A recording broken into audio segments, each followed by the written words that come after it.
keseimbangan yang dibutuhkan perbankan.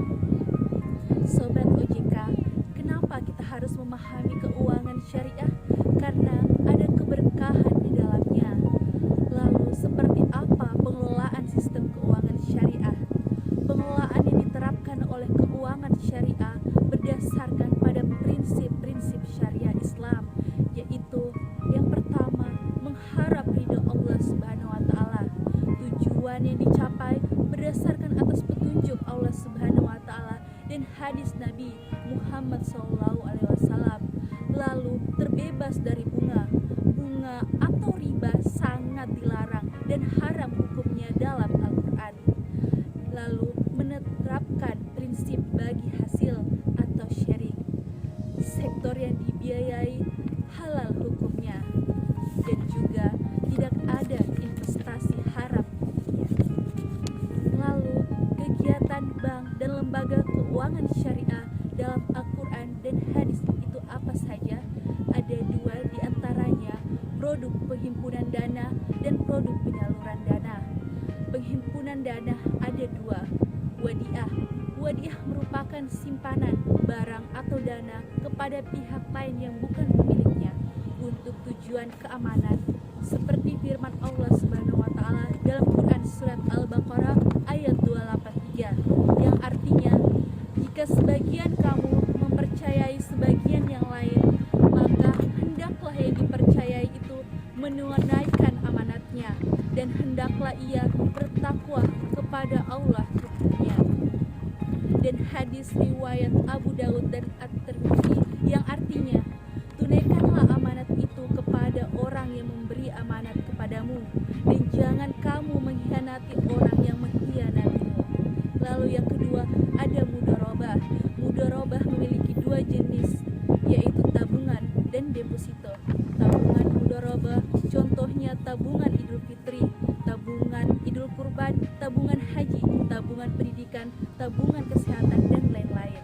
Lalu ada yang kedua, penyaluran dana.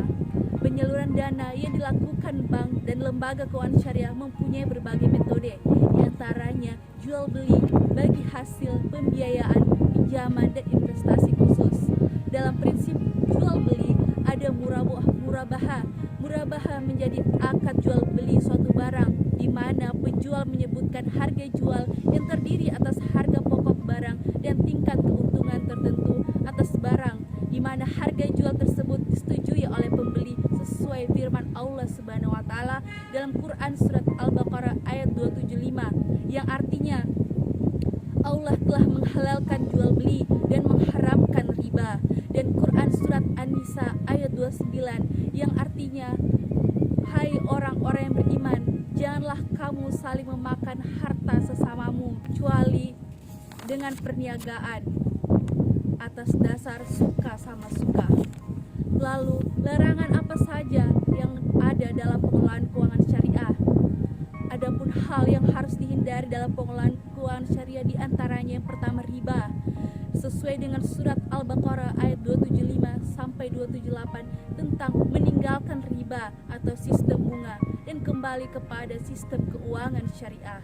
Yang kedua, maisir, sesuai dengan surat Al-Maidah ayat 90 tentang meninggalkan segala bentuk usaha yang spekulatif atau perjudian. Yang ketiga, garar yang bersifat tidak jelas. Lalu yang terakhir, boros, sesuai dengan surat Al-Isra ayat 26 sampai 27 tentang meninggalkan segala bentuk pemborosan harta. Sobat OJK, perkembangan bank syariah di Indonesia kini kian pesat karena Indonesia termasuk negara muslim terbesar di dunia, sehingga memiliki peranan besar dalam membangun ekonomi syariah. Alhamdulillah, Indonesia kini punya bank syariah terbesar, namanya Bank Syariah Indonesia atau BSI. Kehadiran bank syariah tonggak sejarah baru untuk bangsa ini. Dengan hadirnya bank syariah tersebut, Indonesia ditargetkan menjadi pusat ekonomi dan keuangan syariah di dunia. Semoga saja hal ini akan membawa berkah untuk bangsa kita ke depannya. Mari kita doakan. Sebelum saya tutup, saya ada pantun. Jalan-jalan ke Mekah, jangan lupa pakai baju merah. Keuangan syariah semoga membawa berkah.